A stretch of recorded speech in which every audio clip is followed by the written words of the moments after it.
I've got to start by a rather serious note in talking about the very first board meeting of the AMAN Folk Ensemble. We incorporated the company, and because he was involved in the music of both Tony's section of the company and Leona's section of the company, it seemed logical to ask Stuart Menon to be the chair of the board. And my minutes that I still have at my house show that he opened the meeting by saying, "This meeting is called to order with a request that we all act like adults." You have license to follow that or not throughout the rest of this evening. It was, it's incredible to think of where people have come from to make this gathering quite the gathering that it has turned into. I know we've got a lot of people here from LA County. Let's have the LA County folks just raise their hands. Very good. All right, let's have the Ventura, Santa Barbara County folks. All right, anybody else who's from any other part of California, because I know we got a big Bay Area contingent, and Central Valley, Temecula, a couple of other areas. All right, let's keep on going up the Pacific. And we've got Oregon, Washington, and Alaska, I know, here in the house. Let's see some hands. All right, now those folks from other states, this side of the Mississippi. I think we've got Utah, we've got Hawaii. Thank you, Karen. Oh, we got New Mexico. Very, very good. Now let's go to the other side of it. Let's start though with New York City. I know that New York always feels hard. Impressed that they don't get mentioned singularly. New York City. Very good. And Washington, D.C. It's easy to get away from Washington, D.C. today. Nothing else is going on. So good. Let's take the entire Eastern Seaboard. Good going. We got Florida, I know. We've got Boston, Connecticut, New Jersey. How about let's just do everything on the the east side of the Mississippi, anything that we've left off. All right, now we're getting into some interesting international. I know that we have, there's Michigan, right? I know that we have France. Where are Michelle and Nellie?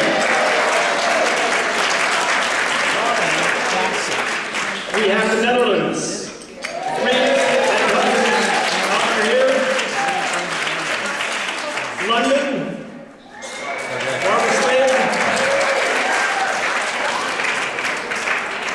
Did I miss? Somebody said somebody from Africa? Germany? It's okay. Very good. China? Fantastic. Yep. Now we have to go into the southern hemisphere, and we've got Sao Paulo, Brazil.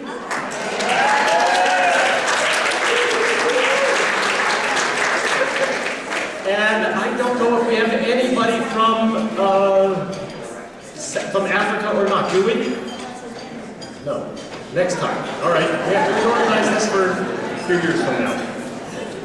Well, I know also that throughout this evening there are going to be toasts galore for Susie Burke. She has done an awesome job.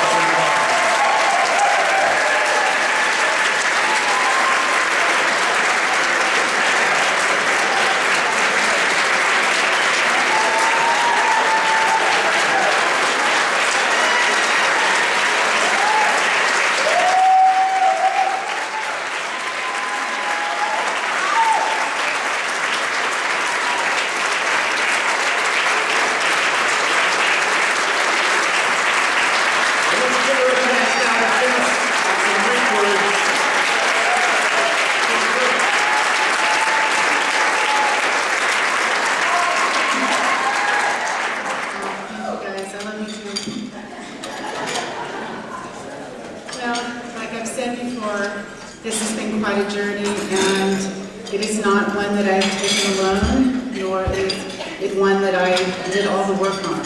This is a group effort, and I would like to thank my wonderful committee.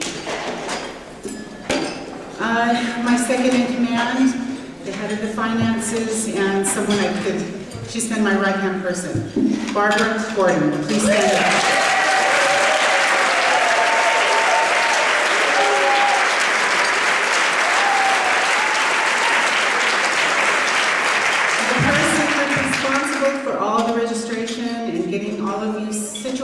settled is Lori Allen.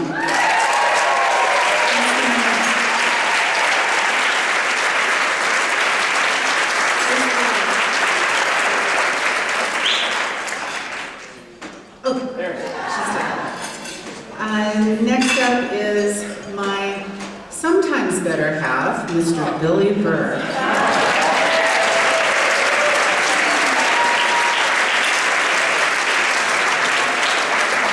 He did more than I can even name, mainly keeping me sane. Someone who did a lot of the archiving and picture taking, picture sorting, and memorabilia gathering, did all of those beautiful photographs and put up that whole display in there, Miss Mitzi Eyes.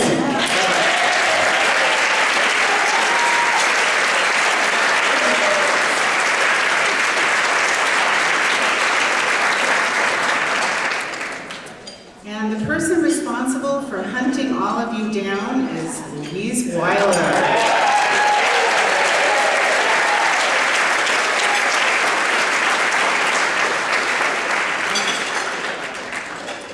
Glorious newsletters that we have had the pleasure of reading and seeing are done by our art director, Chris Ucetta,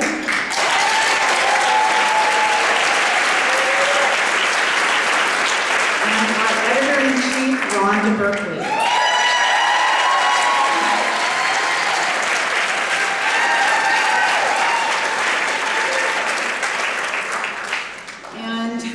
Artistic flair of wonderful place settings for dinners and the kafana decorations, Beth Mann.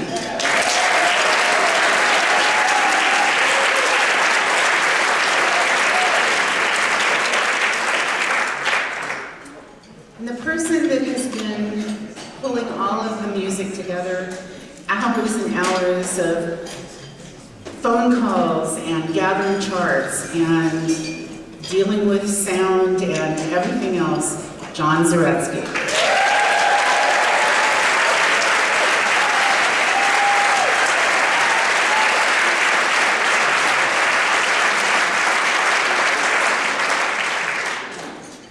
The enlightening panels that we have been sitting through for the last 3 days, inspiring, truly inspiring. Paula Davis has put all of that and the scheduling during the daytime with the workshops together. Paula Davis.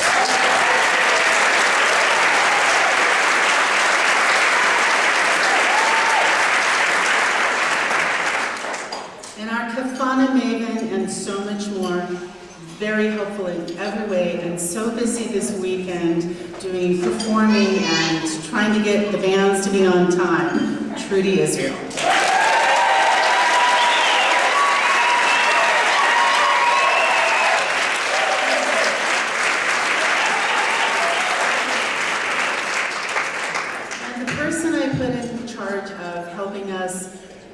Create a scholarship fund and allow as many people as possible to come here and afford to come here, which was very important to all of us, Mr. Paul Sheldon.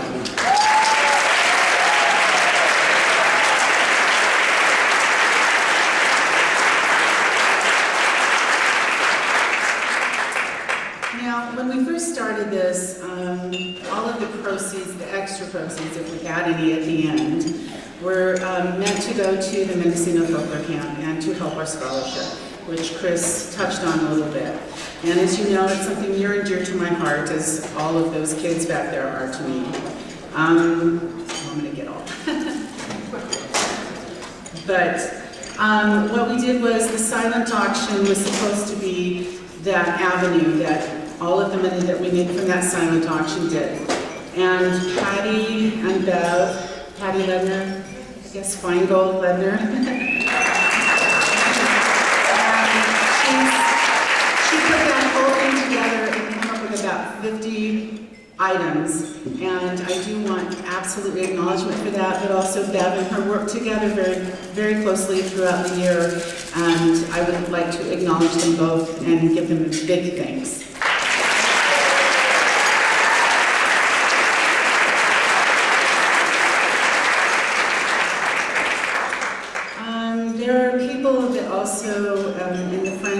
helped us throughout the year, given us guidance and strength and money, a lot of things. I'm just going to read their names off, and please stand up so we can acknowledge you.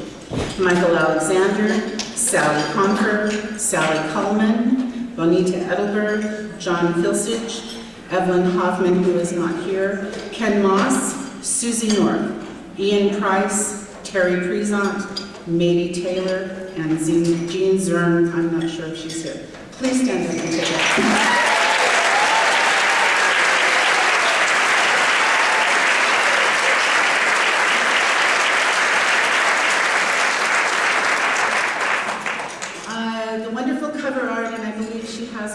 But I would like to thank her very much, is Jennifer Brochus for the wonderful cover art that she did.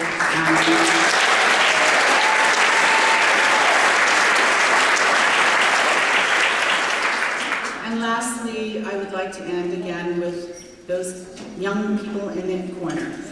Daniel and Brandy Trutel, who have been doing your photographs this evening. Please stand up and take a bow.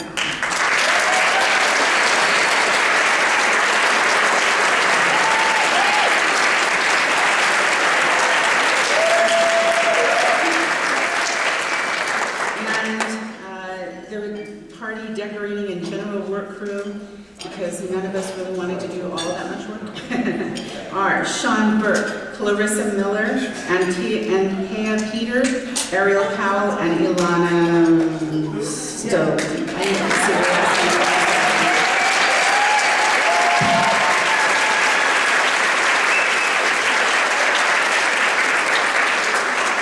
Just closing, I would just like to say a very heartfelt thank you for coming and investing in my dream.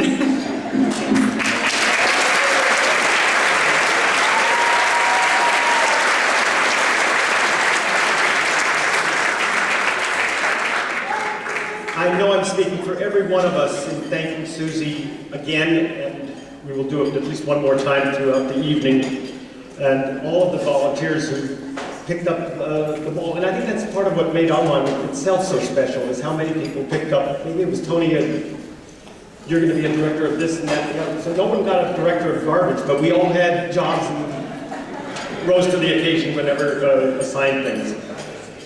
I'm looking at these tables and whatnot and realizing that at least in my time when we were dancing on AMAN, you could put 2 or 3 of these tables together and have some of the stages that we ended up dancing. There were times when we danced on stages and there were probably more people on the stage than in the audience. And I will ask for a show of hands of everybody who had to dress between 2 cars in a parking lot. And at least at UC Santa Barbara, we all, half the company was dressing on the bus, if I'm not mistaken. So, all martyrs, we made it, we earned to be here today. I'm going to tell a couple of other anecdotes later on, but I just wanted to now we're going to move into the first of the opportunities to honor the directors that have directed this company. And one of the remarkable things is that Tony and Leona set a tone. They picked people very carefully because that tone lasted for over 40 years. And it changed as directors changed, as managements changed. The core of AMAN didn't change. And that really is quite a remarkable thing, and it's a testament to the start and all. And tonight we're going to get an opportunity to honor all of the artistic directors whose impact has made AMAN a nationally important company. We're going to start with Deanne Hendricks Sparks, reminding us about Don Sparks. Please welcome Deanne to the stage.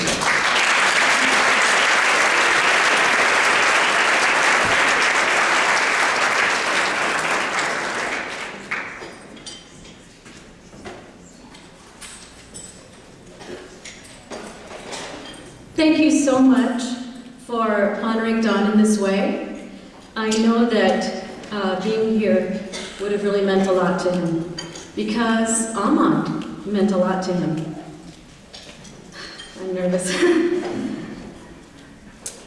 Don was somebody who wanted to do everything, or at least try it.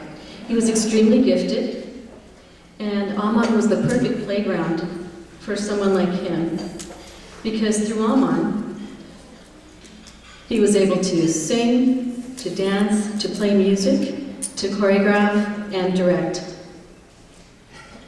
I feel sure that if Don were here, he would first want to extend a huge thank you to everyone who helped get AMAN off the ground and who kept it going for so long. He really understood how incredibly difficult it was to keep a group like AMAN going, and he never took it for granted. Like I'm talking sideways. He and I were able to step into AMAN at the end of the 70s and enjoy 15-year full-time careers in AMAN. Don knew that it was only possible because of all those who wrote grants, who performed for free, who made costumes at sewing bees, and kept the passion going. And he never forgot that. We only spoke about it once or twice, but I know that Don felt that AMAN's message was a very important one. He said that it was a great feeling, being on stage in small town USA and sensing the audience slowly coming around to appreciating what they were seeing. He felt that at first they would just enjoy the beautiful diversity in music and dance that was presented. But finally, by the end of the show, there would be a tremendous energy in the house. Don sensed it as almost a religious feeling, an extreme feeling of oneness, especially with Jerry Duke's beautiful Appalachian suite bringing the point home. It seemed that the audience felt that universality, that it's not the differences, but the sameness, the fact that we're all one that matters. That's what Don really felt that AMAN was saying. So staying the course and doing the day-to-day work for AMAN had a lot of meaning for him. But honestly, I'm not doing Don justice if I stand up here and talk too seriously about him. I ought to be talking with a Donald Duck voice, making a silly pose, or taking a fake pratfall. Don always liked finding the humorousness in things. And I think it was Barry who often said, from the divine to the ridiculous. Meaning that in the course of a few days in AMAN, you might touch the divine with a powerful, full company performance, and yet you might also slip in applesauce and fall down during a small group performance in a school cafeteria. Anyone who was ever in small group understands the ridiculous. While Don appreciated the divine in AMAN, I think it was the ridiculous that really appealed to him the most. Your dressing room barge floating away across the Epcot Lagoon during a quick change.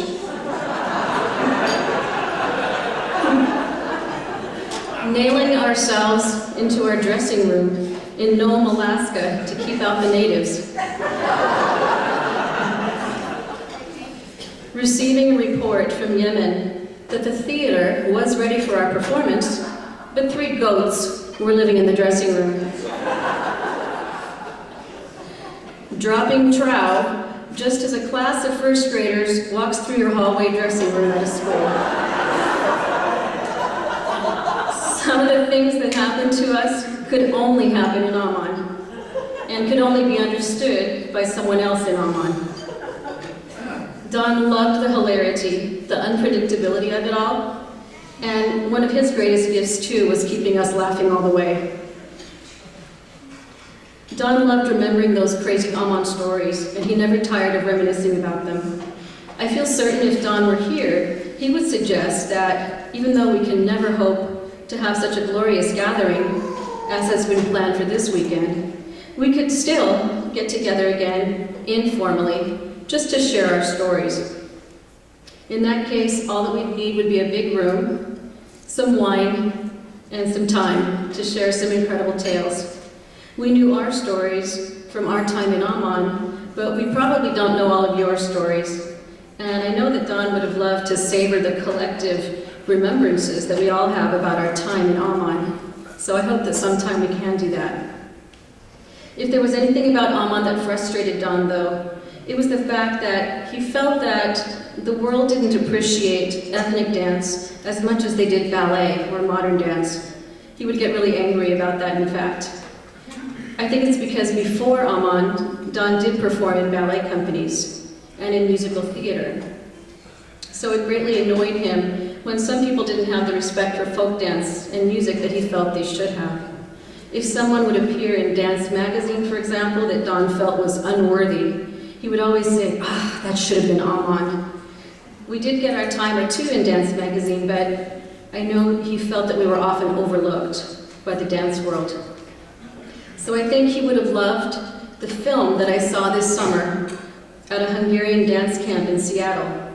It featured a woman from Transylvania, from Mezőkövesd, who was receiving an award from the Hungarian government. She was being honored because she had kept teaching her village's dance and had kept it alive. She was also an excellent dancer herself, and because of her efforts, the dance was still intact, so that researchers a few years ago were able to go to her village to film it. Then, dancers in Budapest were able to learn it and teach it, so that even dancers like me in Los Angeles would eventually learn it. So she kept her village's dance from dying out. The reason Don would love this is because the medal that the government gave her called her a culture bearer, or a keeper of tradition. And I know with all my heart that Amman receiving a medal like that would have meant the world to Don. In reality, though, we all deserve such a medal, because we are really the culture bearers here in America. So here's to you, Don. Thank you for being a keeper of tradition. And here's to all of us as well. Thank you.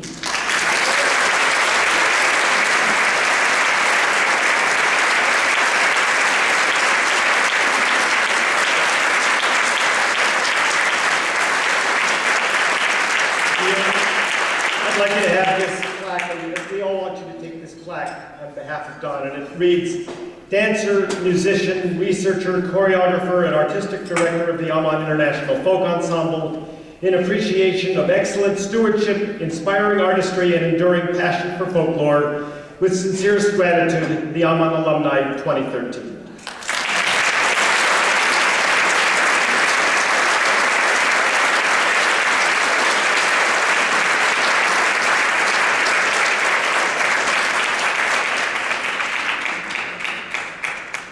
I remember being in telephonic communication with Dick Crum, but having no idea what he looked like.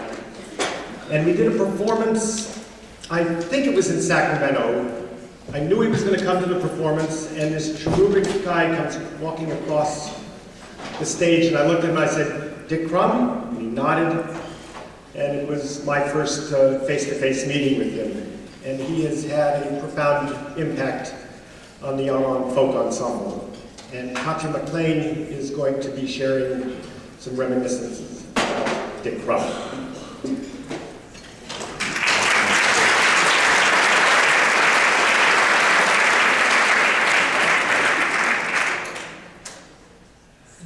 Hopefully we'll have some slides.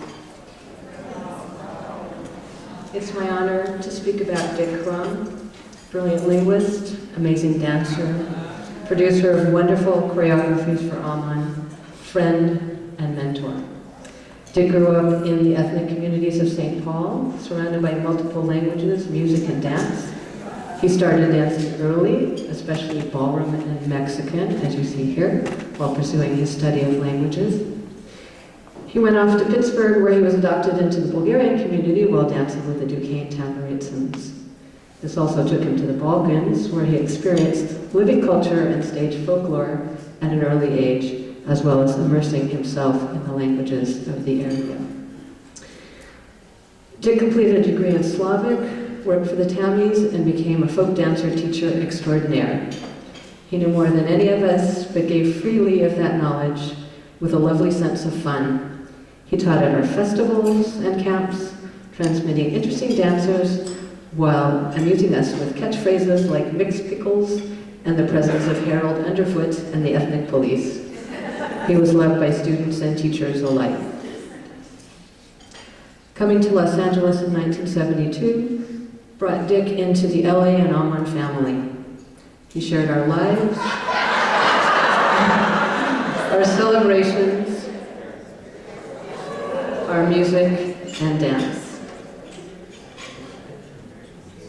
And he sang with us too, we see here. And again, there was a very funny side to Uncle Dick, as we can see in these pictures.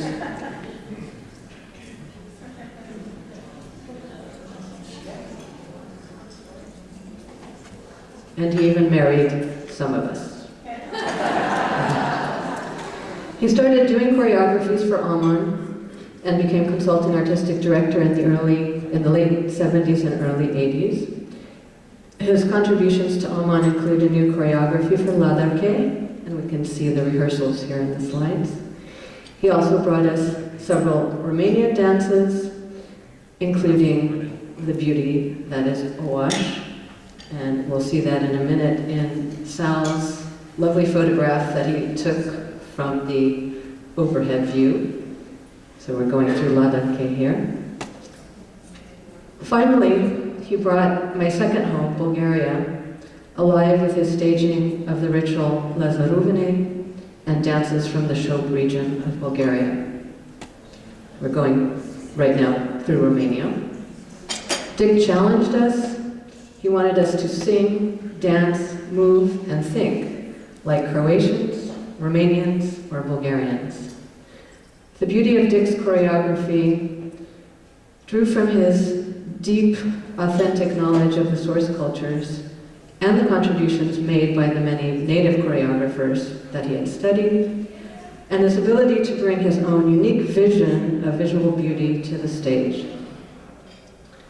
But most of all, it came from his love of the cultures, which he wanted us to share. He enriched Alman with his work and our lives with his presence. We called him Uncle Dick because he took care of us all.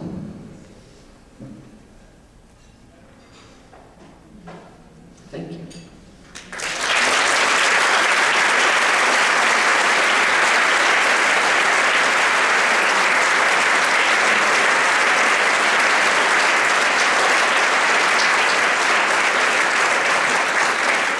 We have a plaque that we'd like you to care for all of us.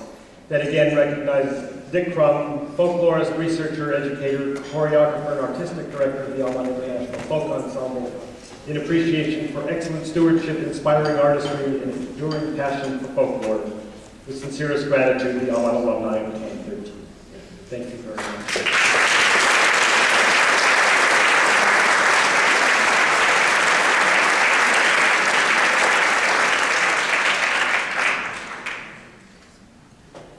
Leona Wood was another remarkable individual who many of us got to know very well, and had a rather remarkable memorial service pulled together in her honor.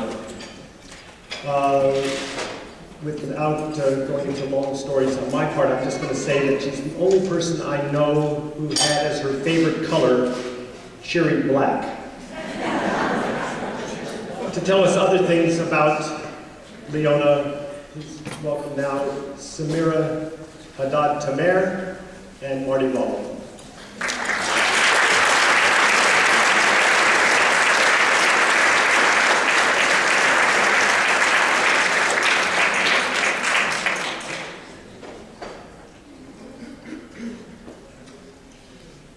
All of us who knew Leona or were acquainted Leona probably knew about her prodigious talents, including dancing and graphic design in our AMAN posters and other marketing materials, as a choreographer and as a painter.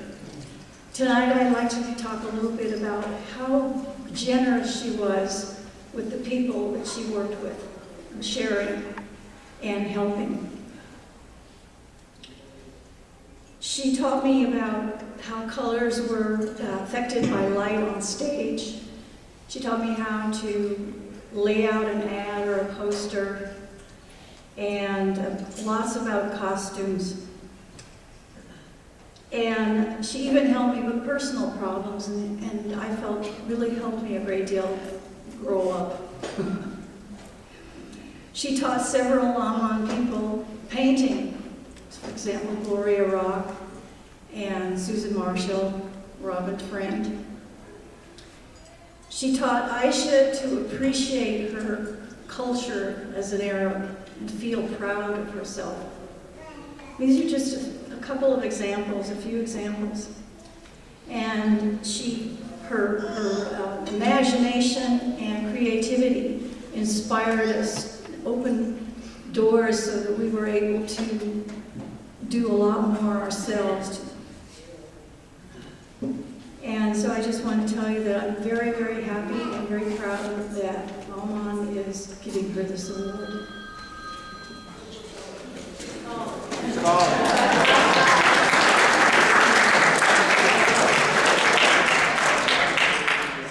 Thanks, Marty.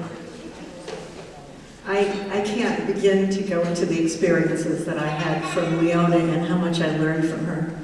I remember once she said, "It's just wonderful when we go into each other's houses. It's like not leaving one house. We just go in and out of the houses and they all sort of look the same. Chinese furniture, Oriental rugs." So that was one thing. Yes, painting. I was an art major at UCLA, but then I realized, gosh, what I learned at UCLA, I learned far more from Leona. So that was nice. In the late 90s, I was going over there at least once or twice a week and painting in her studio under her tutelage. And I can go on, but I'm going to say one funny story. Marty and I were there. We were working on some kind of a costume part. I don't really remember, but it must have been about 3 or 4 in the morning. And both Marty and I were exhausted. And we couldn't get this thing right. And so Leona goes out of the room and she comes back and she has a little camel and a needle, and she says, "This is like getting a needle, it's like getting a camel in the eye of a needle."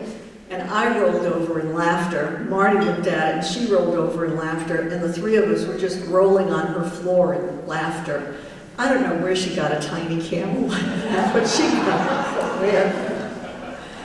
Anyway, so there was a lot of humor with Leona, and her last year was not a very happy year, and it was not happy for any of us, but she had a wonderful life, and she had a wonderful life with Phil, the love of her life, and I am just grateful that she was part of my life for all those years, from 1961 until the day she died.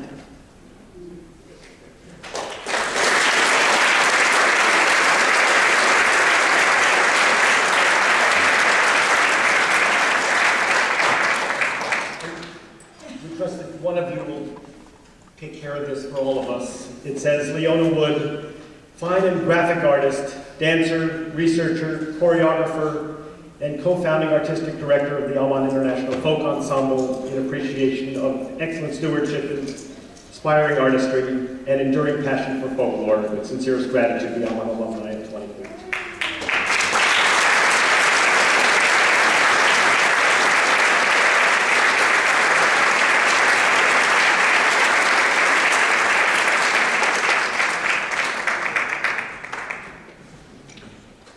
Gave me a lecture on how to cut a tree Japanese style. You're supposed to use 2 hands and not sit on the falling side of the branch. I'm serious. I'm not. I'm sure that as each of us look around the room tonight, we think of people that, gosh, why aren't they here tonight? Well, some of them have, for their own reasons, not been able to join us and are not here.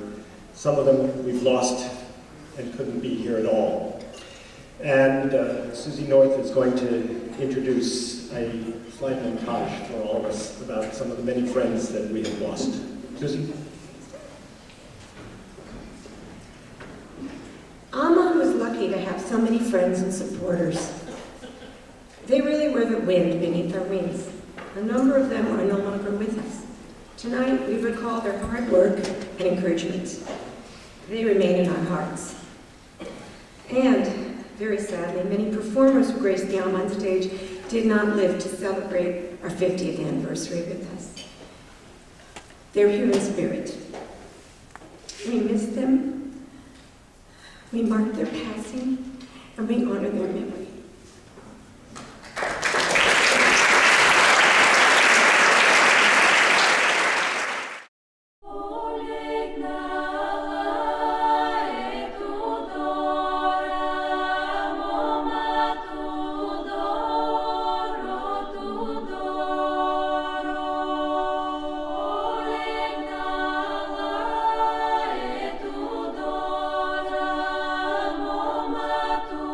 Do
sent my photos to Mitzi Eisen. Mitzi, did anybody work with you on that? I just know that all of us who watched it teared up. Thank you very much for helping us.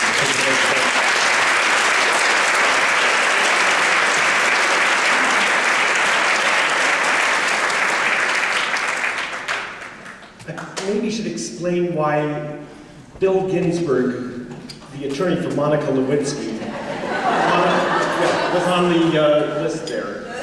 He was the attorney for Biff Forrester and his wife, then Eunice Forrester, who ended up divorcing him and marrying the lyricist Hal David, and actually made a donation. If you look in the program book, you'll see a contribution from Eunice David to support this.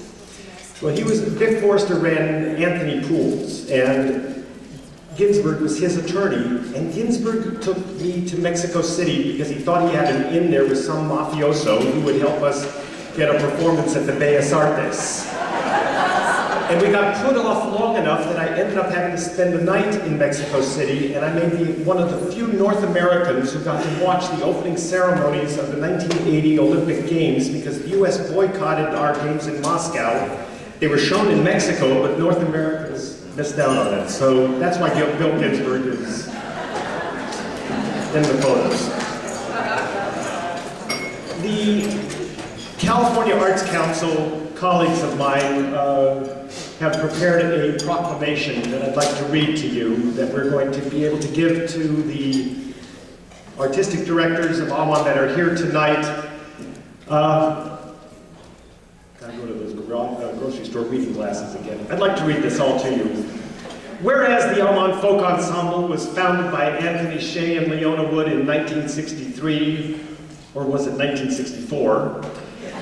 And whereas under their and other artistic and music directors, including Barry Glass, Miamon Miller, Don Sparksville, Harlem, Stuart Menon, and John Zaretsky, it grew to become one of the preeminent dance companies serving the people of Los Angeles beginning in the 1970s, and whereas it set standards of artistic excellence as it toured the United States and the world under the auspices of the USIA, and whereas it developed education and non-performance programs, including cooking classes that became national models, and whereas its other notable accomplishments include being the first Los Angeles dance company to be presented by Music Center Presentations in 1971, creating the AMAN Institute that taught hundreds of new folk dances to thousands of folk dancers and raised scholarship funds that supported research trips on 4 continents, recording dozens of arrangements of traditional music from numerous countries, being one of the first dance companies in Los Angeles to receive a grant from the County of Los Angeles Music Commission, being one of the first dance companies to receive a grant from the California Arts Commission, the predecessor of the current Arts Council, and its leaders for decades provided key services to the region's, states, and nation's dance and arts communities. And whereas it won the hearts of thousands of fans who filled concert halls from coast to coast and was featured on a number of local and national television performances, including an Emmy Award-winning KCPT special and the grand opening of the Epcot Center, part of an extended residency in Florida, and whereas hundreds of dancers, singers, instrumentalists, costume designers, choreographers, stagecraft professionals, managers, staff, and supporters are gathering now to celebrate the 50th anniversary of the company. Now, therefore, the California Arts Council takes this opportunity to acknowledge, honor, and thank on behalf of all Californians the hundreds of individuals who made AMAN a true California treasure on the 50th anniversary of this unique company's founding. And it's signed by Wiley Aiken, Chair of the California Arts Council, and Craig Watson, the Director of the California Arts Council.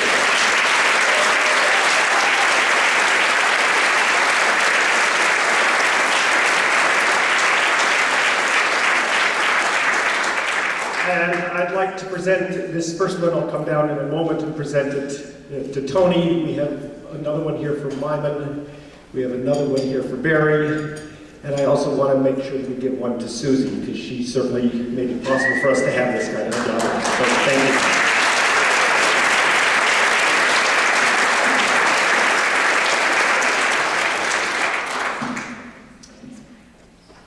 Well, now we're going to get to the 3 artistic directors who are here with us tonight. And we are going to start with Bill Cope, who is going to give us some memories and of his time working with Miamon Miller. Bill?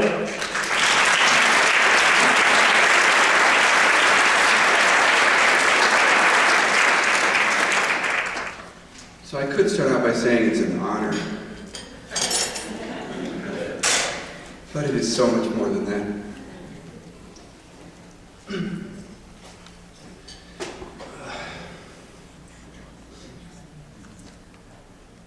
So let me start with something, no, I'm going to start where I planned to start out. My time at AMAN was really because of Miamon and because of Dick Crum. And I cannot think about my time with Miamon and my time with AMAN without thinking about Dick. And I really appreciate everything that Katya had to say. What I would like to add is that Miamon and Dick and I would talk about things at length, and eventually, when we opened Epcot, I was, Miamon had become artistic director, and he had, for some silly reason, asked me to be music director. I still can't fathom that decision myself, but we are here today. Anyway, I really appreciated that opportunity. I think it was a wonderful thing to do. But we would talk about concepts like post-Bartok aesthetic reality or vision. So what that means is to reference something that Deanna said earlier about the commonality of us all. Post-Bartok aesthetic is really about appreciating the diversity, the contribution of each and every one of us as an individual human being. Within a cultural framework, even within the same village, even within the same household, every human being sees things differently. Every human being dances the step a little bit differently. You know, when we think about Dick and how he would teach us all the folk dance and how many of us are here because of that man. Appreciating diversity. At the same time, we are one humankind, but each of us is unique and truly wonderful as an individual human being. And that post-Bartok perspective really enlivened, envisioned, meant so much to everything, every choice that was made. And it still means a lot to me today. I try to live my life with that in mind personally. It's a very global perspective,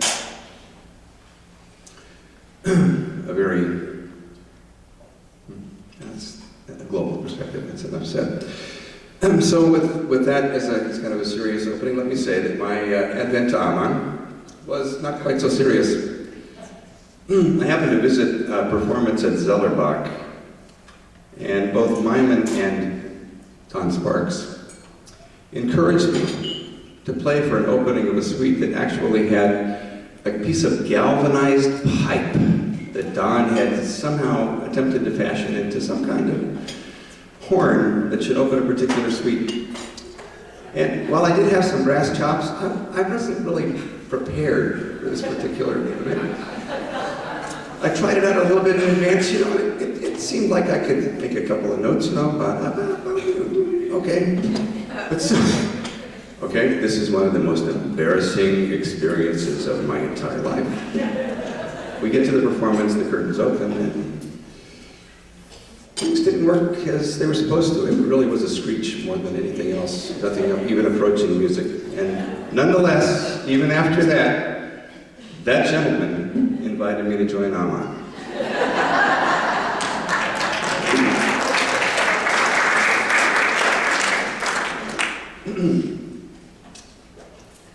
So,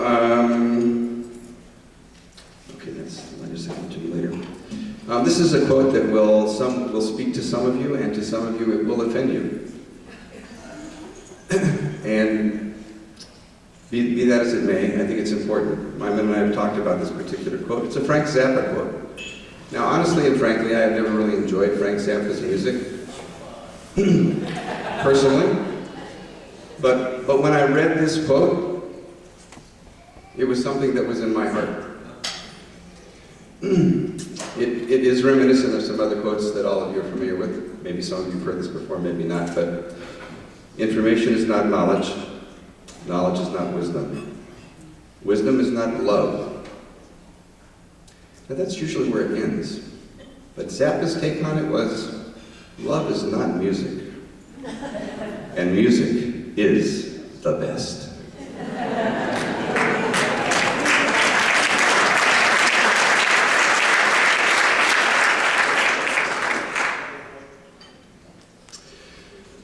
So following on the heels of that, I'm glad that all of you weren't offended. There's a George Harrison quote that I can't remember well enough, so I'm going to put it in my own words. And it really is about all of us as human beings. We look for love, we look for acceptance, we look for a way to make a difference every day in our lives. A quick aside about me, I guess, on the way on the path to this, maybe why this means so much to me, maybe why this means so much to other people, but I remember my mother telling me that when I was a little kid that I would give my toys away so that neighbor kids would play with me. Some of you may have been that way too, but nothing to brag about, just kind of the way it was built. But what I want to say is, as a musician, and again this is paraphrasing a George Harrison kind of quote, he really talked about we all have our strengths, we all have our weaknesses, we all have the things that we try to give to the world to make the place a little bit better. But for us musicians, the music is the best thing we have to offer you. And we hope it means something to you. And the last thing that I would like to do before bringing this gentleman up is I would like anybody here to stand up who has danced while he was playing for you.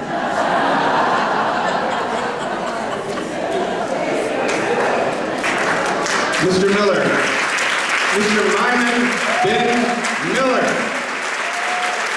my best friend, if I remember half the musicians of that name.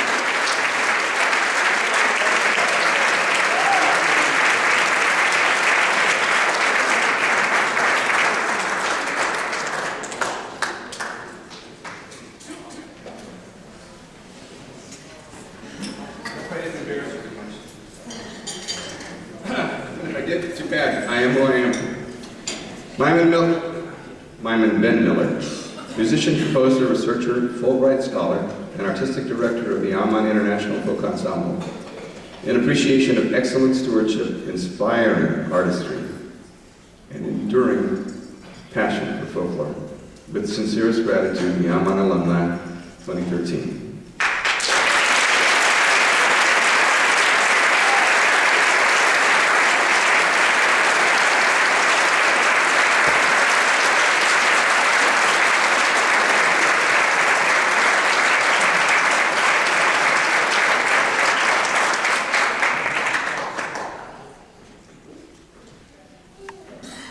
First of all, thank you so much, Bill, and for everyone who's here this evening. I have to say it was not, it was very touching to see the retrospectives of those who are not here. Leona, Dick, of course, and my friend Don. I'd like to thank all of you for sharing those thoughts, sharing those memories. And if I just could add two extra things. First, digression has always been a strong part of my life. Earlier today, for those of you who attended the panel discussion on music and music life in Amman and its influence in the greater community, there was one omission that was brought to my attention just in conversation. In Amman, the posters always said dancers, singers, musicians. And on some level, I knew what the idea about that was. But I always felt that the singers were musicians. And my first inspired musical moment was not the instrumental music that I was playing, but I remember a bus trip to, or probably Merced, Central Valley, where there was still a ongoing chorus, probably 1971 Merced.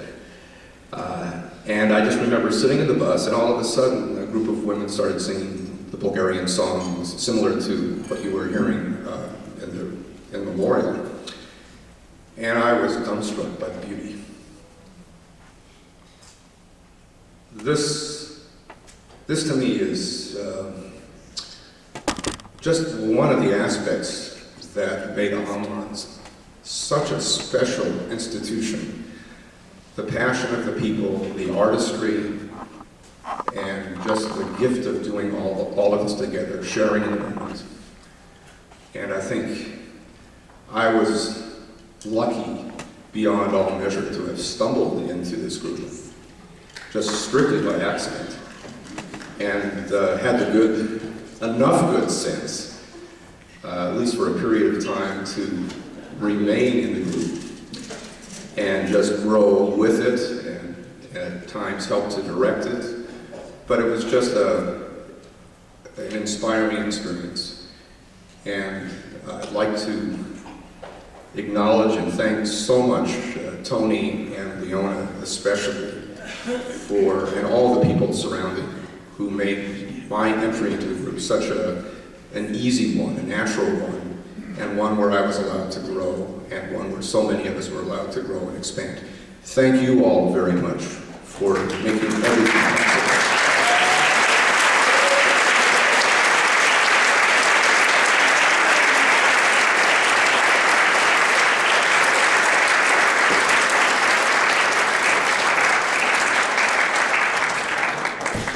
We're now going to invite Billy Burke to introduce Barry Glass, who will probably appreciate the fact that this room is quieter than the rest of the restaurant was when we were on luncheon at the Music Center, and you'd always hear tinkling in the background. You guys are fantastic.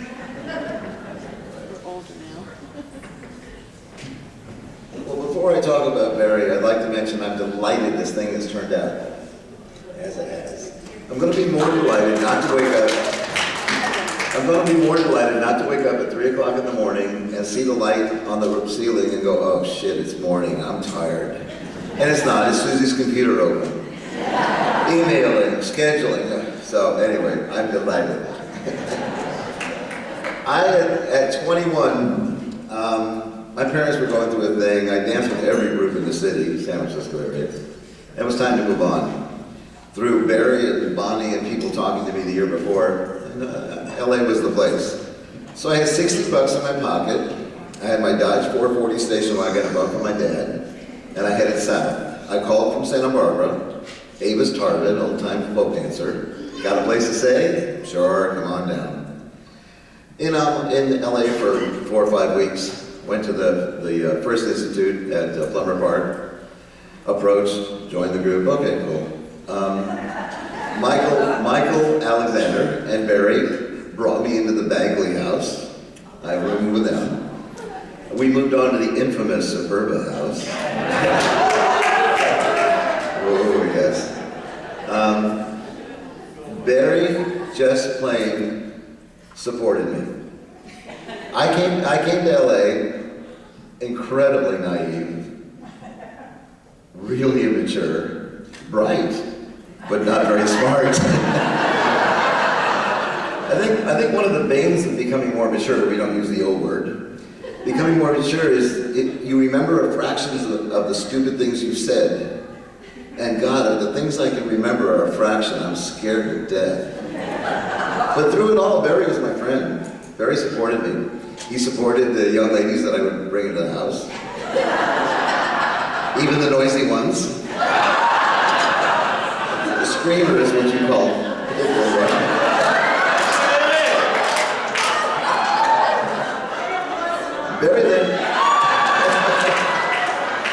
Barry then took me and introduced me to two of the most honest, straightforward, supportive people I've ever met, and that's his parents, George and Harriet.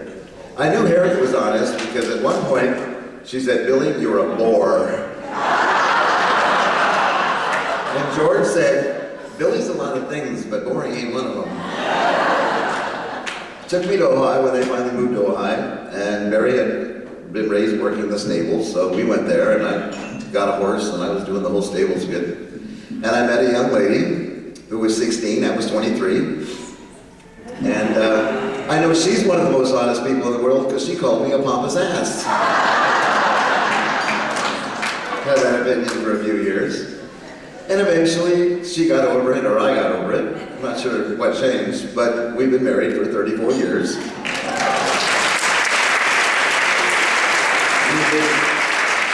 We lived together for 4 years before that, and went 2 years before that, so we've been together for 40 years. And that's Susie. Barry, no one has cared more for, done more with, been more involved, and I think occasionally suffered more from an association with AMAN than Barry. It's just true, and I'm sorry, it's true. I'm delighted. We were still we had 2 or 3 years where we didn't speak. I had a heart thing go on, and Susie in a panic goes, "Oh my God," she called Barry. He got his 203-year-old mother, I don't know what she was at that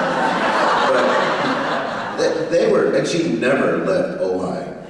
They were at the hospital within 2 hours to support Susie. I didn't know, I was out, I was having a good time. That's the kind of support. Don't talk for 2 years, something's wrong, I'm there. Barry is to be applauded for his involvement with AMAN. I'd like to point out he's in a great place now. He is the recovery room nurse in Ojai. If you don't like him, don't get operated on in Ojai. Trust me. He's riding his horse regularly. He's happy. He's had a love in his life.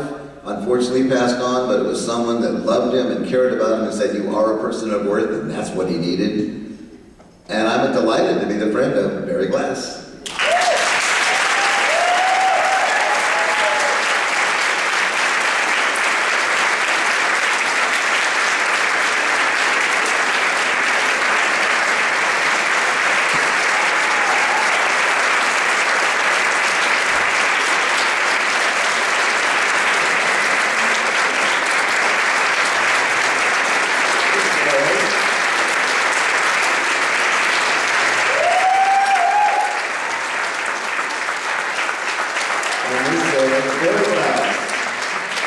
He was originally brought in as a singer in AMAN because he was too short to be a dancer.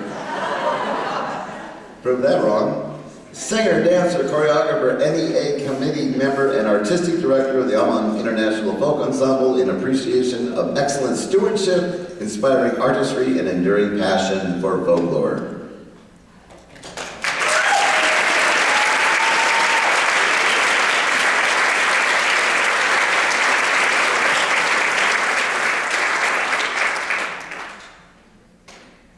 This has gotten very serious. Wouldn't you rather watch Susie Burke do Zach Rosie?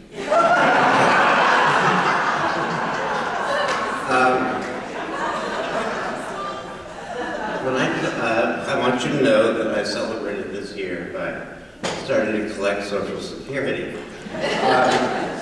Along with my salary, still working, but then to look back and realize when I joined AMAN, I was 20. And I had just received a full 4-year PhD scholarship at Harvard. And I chose to run away and join the circus. And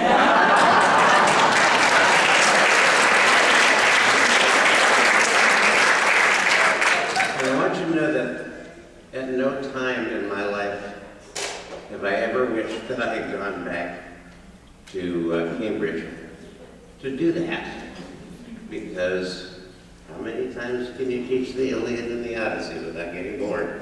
And AMAN was never bored. But when I was watching the In Memoriam film, remember when you were dancing, did you ever think for a moment that those people that you loved and pamphlets, you'd be watching on a, excuse me, I'm not supposed to do this. It's because I had a drink, I haven't had a drink in you'd ever be watching those people on In Memoriam. It happened so fast, it happened so furious, it was so rewarding, and by your actions, you benefited so many people. Every time that curtain opened and you played music, or you sang, or you danced, or you pulled the curtain, you made thousands of people happy. So that's not so bad, huh? And so I thank you for this. Thanks, Susie, and Billy for this whole thing, and all of you for coming. And now let's watch Susie do things.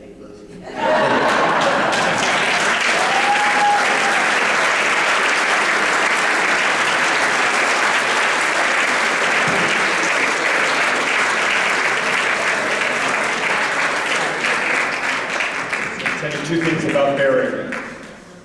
One that frustrated me terribly was when we lived together, he and Sexton went into a men's room in a restaurant and wrote for a clown job called and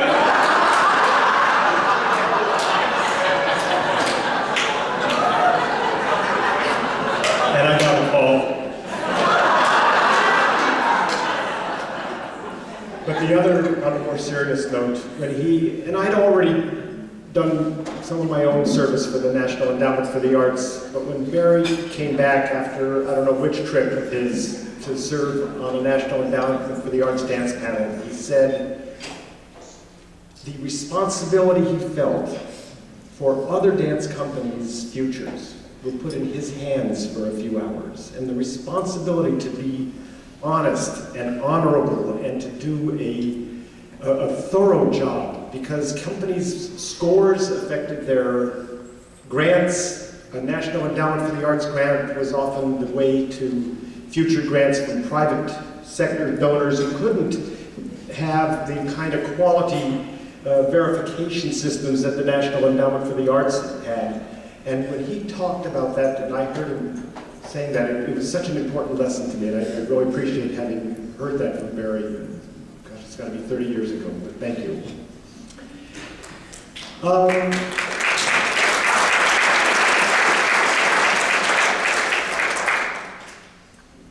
It's been really wonderful to see how many times over the last 2 days now we've had opportunities to thank Tony for the inspiration that he gave to so many of us. I know I joined, and he was my first artistic director. I really didn't start dealing with Leona for a few weeks at the earliest, I'm sure, months. And I've heard stories throughout at different panel discussions and just conversations in the hall. So it's with great pleasure that I bring to the stage now Bonnie Edelberg to honor Anthony Tony Shay.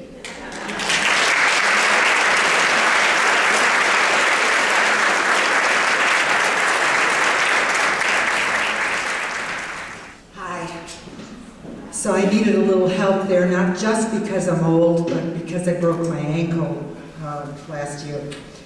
So a few weeks ago, I got a call from Susie that somehow in their infinite wisdom, the committee wanted me to come up here and say a few words about Tony. Really? A few words about Tony? What a challenge. And this was even before I knew anything about the panels, which just blew my mind this weekend. If I had known what the panels were going to say, I would have just... Pardon? What? Oh, didn't know what you were reacting to. I thought maybe my chemise fell off or something. That never happened to me. So I started to think about this, of course, and the first thing that came to my mind was me. And of all the ways in which Tony enriched not only my life, but my family. And so I could actually stand here for about an hour and talk about that, but I would never be the most popular girl in Aman again if I did that. But I will tell you one thing as I stand here today. I've always had great support from my husband in terms of anything I wanted to do. And so after I left Aman, he encouraged me to go to law school. But I couldn't possibly believe that that was a good suggestion because he always thought I was brilliant and I could do anything I wanted, and I was never really sure of that. So I went to talk to my best friend, Tony, and he said, "What is your major reservation? Why are you worried about this?" And I said, "Tony, I'm going to be 45 years old when I finish law school." And in his inimitable fashion, he thought about that. And he said, "Well, it seems to me that if you're lucky, you're going to be 45 anyway."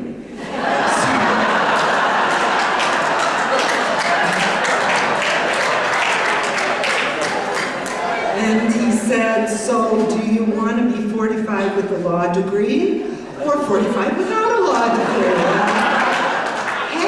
Choice. That was easy. That was a no-brainer. So I went to law school and I became an attorney, and now I'm a judge, and I owe that to both my husband, but I owe it to Tony too. So then I thought, okay, but I cannot stand up here for an hour and tell you my stories because it's not supposed to be about me. So I started to talk to all of my friends. And I didn't exactly tell them why I was talking to them, but I wanted to try to glean something that might have a universality to it, something that wasn't just about me.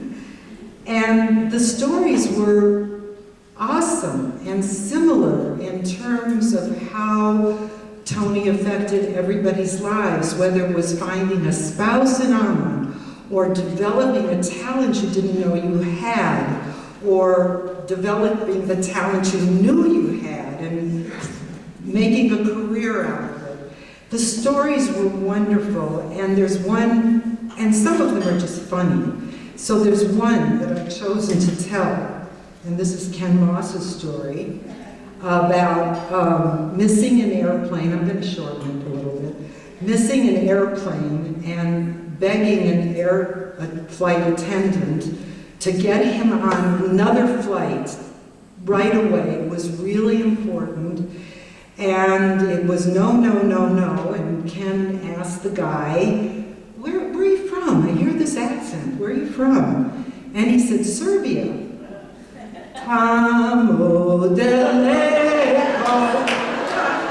Ken starts singing Tamo de Lego. I never knew Ken could sing. I thought he was as bad as I was.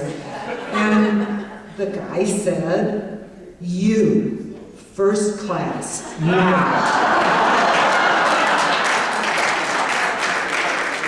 And again, there were all these stories, but still I was missing this universality, this core, this something that would tell us how, why, how could this one person manage to affect so many people's lives in so many different ways.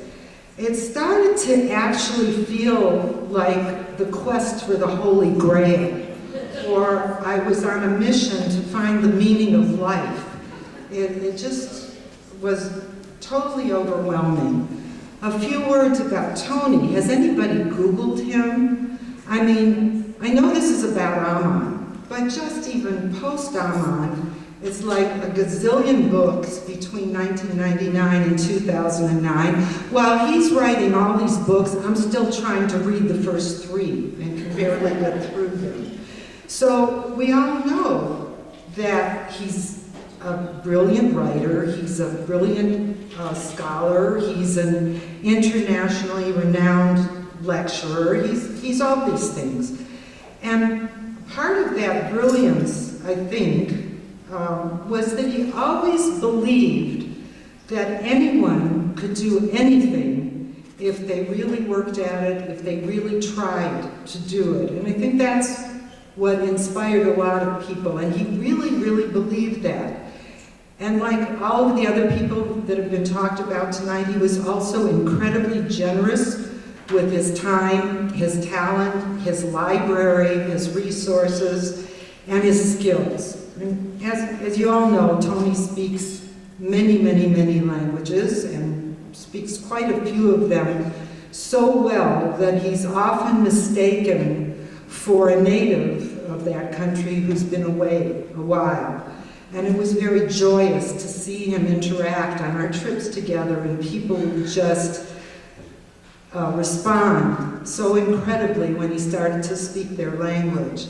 So when I first got into AMAN, one of the things he was doing was, in his copious free time, teaching anybody who wanted to learn Croatian. And Tony convinced me I could learn Croatian. All I had to do was come to his house once a week, do the homework, because anybody can do anything if they really try. Well, I never could. I mean, I learned a few good words, but most of those were from the boys in the band. And so I couldn't, and most of us couldn't, and most of us left with all kinds of excuses. I knew that Tony wasn't right, but it wasn't until I met Susie Curtis, who was our resident linguist, and we were talking about it, and her take on the subject was that Tony should actually leave his brain to science when he dies, because it's simply not possible for anybody to speak foreign languages, learning them as an adult, learning some of them on his own by himself. She said it's not possible. So he has, in many respects, done for himself and for us the impossible. Again, this doesn't answer exactly my quest. And it really wasn't until I read this very strange article. I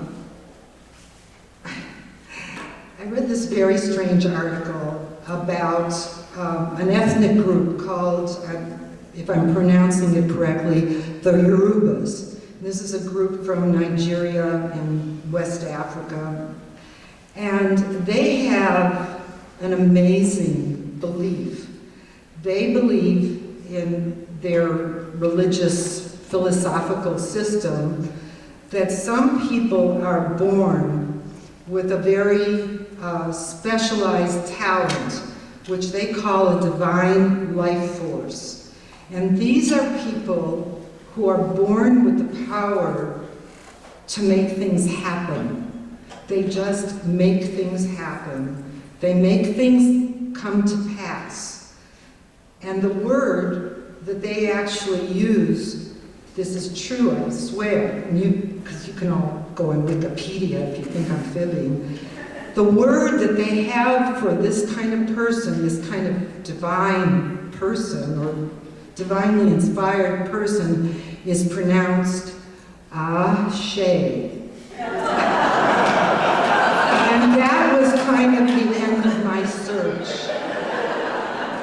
And I'm very happy to also bring it a little bit current and also congratulate Tony on his marriage to Jamal, who is a perfect partner for him.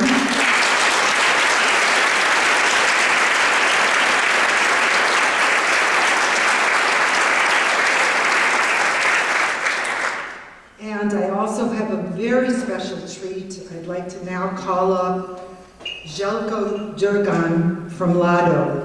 Where are you?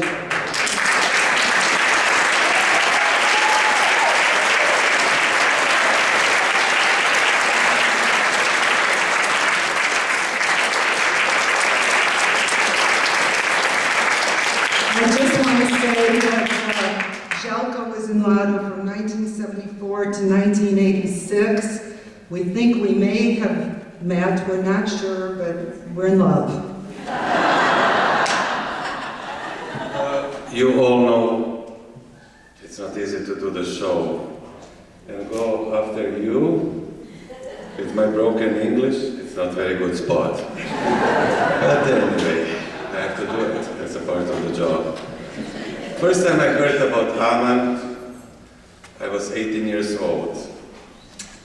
And everybody was talking about AMAN, this beautiful, beautiful ensemble who can feel songs and ladder, like Lado does.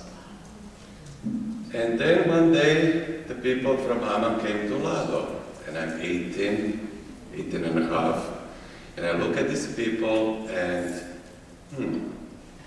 they have tears in their eyes.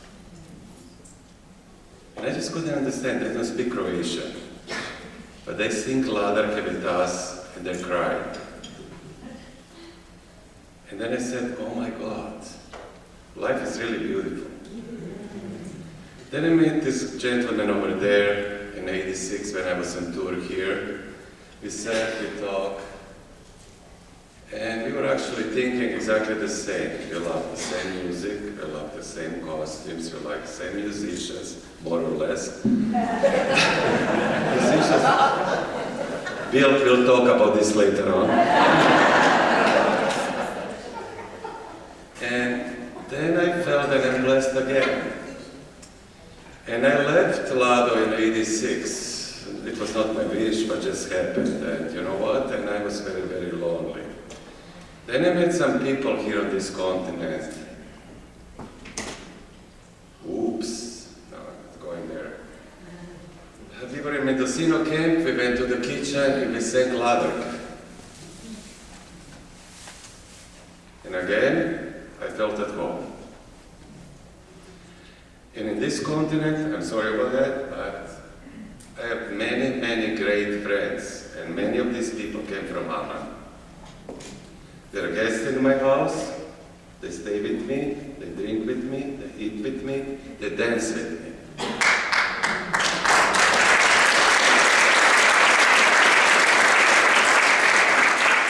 And Tony, you really did put this little seed in the heart of all these people. And when I came out from any camp that I teach professional and amateur dancers from Duquesne University, to Les Sortilèges, or Lados, or Rados, or anybody, and when I'm out, when I feel that I put this little seed on their heart, I know my job is done. And you, my friend, you did the same. And now, I would like to give a special presentation that you deserve.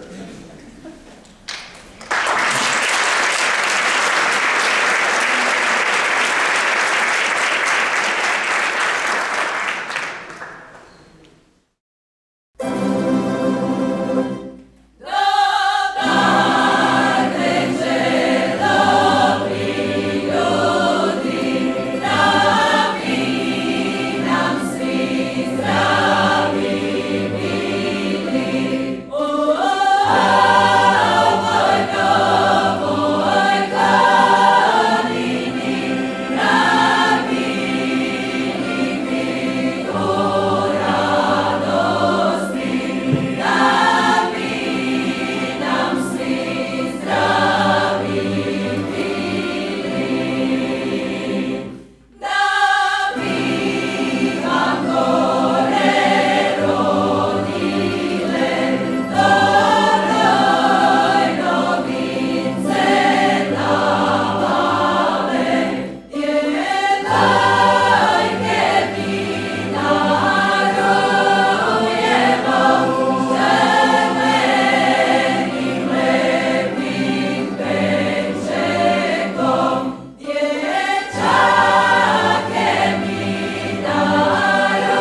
pričat ćemo o tome kako smo prvi puta se sreli sa cijenjenim, voljenim i vrijednim ansamblom AMAN, kojeg ja osobno i vi sigurno izuzetno cijenimo. Naravno. Jer su napravili ono što nitko na svijetu nije. Počastili Lado svojim zalaganjem, angažmanom, interesom i prijateljstvom. Dakle, i prijateljstvom velikim, da. A 23.9.1967. je ansambl Lado došao u Los Angeles i na aerodromu su nas dočekali Hrvati i članovi ansambla AMAN. Ovdje je fotografija, 2 fotografije sa Lado Welcome i tako su nas tretirali svih 15 dana koliko smo bili u Los Angelesu. Bili smo Lado Welcome. Jako sam vesela da mi već 50 godina pamtimo, a neću reći koliko smo još od toga stariji, ali se jako dobro sjećamo prvog njihovog nastupa, odnosno našeg dolaska, kad su nam izveli ladarke na koje smo mi ostali iskreno zadivljeni. Toliko su lijepo pjevali, tako su sjajnu dikciju imali da to nismo mogli vjerovati, da nitko od njih zapravo nije imao hrvatsko porijeklo. Slika s tog nastupa. Taj nastup, Da smo mi gledali. Da. Bili smo začuđujuće smo iznenađeni bili kako je to bilo sjajno. Oduševljeni sa cijelim programom. Pa nećemo reći poslije sa domjencima. Da.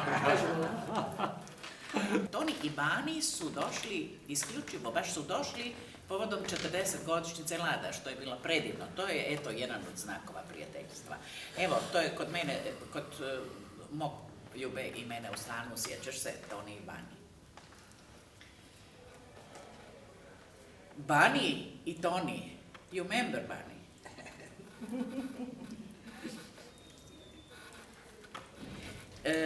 Te 89. godine, prije odlaska, pozvali ste nas, Bani i Toni, na večeru u Esplanadu. Bilo je jedno veće društvo, isto smo se jako lijepo, sjećaš se Jadranka, jako smo se lijepo družili i zabavljali. U jednom momentu, da, kod mene, kod kuće u stanu, smo gledali, evo tu je i Nena, isto je nažalost umrla, gledali smo nešto, neki film, ja mislim da je to bio Lado, na televiziji nekakvu CD smo gledali, DVD, i Bani je pokušala plesati, a Nena joj je govorila šta da radi. Sjećaš se, you remember, Bani? Eto, a to je recimo, kad smo došli u Los Angeles, u Disneyland je nas, jednu grupu, vodio isto, nažalost, Ruben kojeg nema i Barbara koju ovim putem puno pozdravljam. Eto, toliko sam se ja sjetila.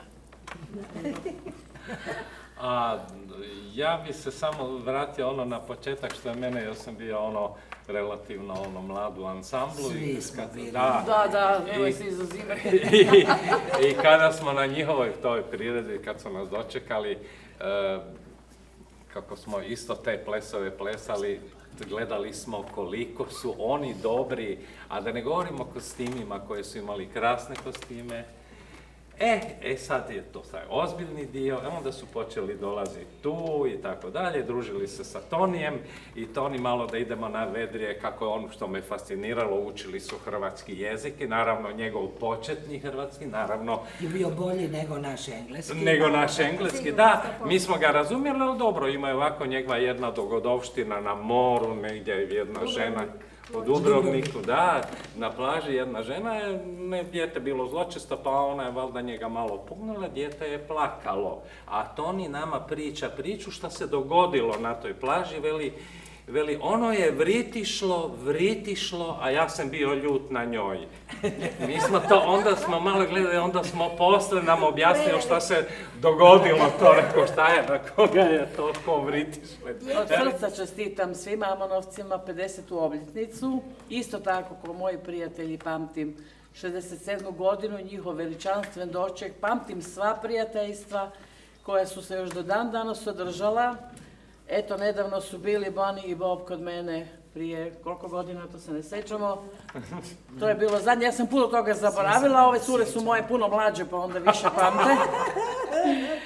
U svakom slučaju pozdravljam puno Bonija, pozdravljam Bab, pozdravljam Perlu i izuzetno puno pozdravljam Tonija. Imala sam čast biti uvrštena u njegovu knjigu. Drago mi je da smo se vidjeli, da smo se družili i nadam se nekom sljedećom prigodom da budu svi došli u Zagreb, jer nam je bilo izuzetno drago. Pusa svima! Dođite nam, još možemo hodati i plesati. Dođite i čestitamo vam. Dođite. Od srca, pusa svima! Sve najbolje. Perli također.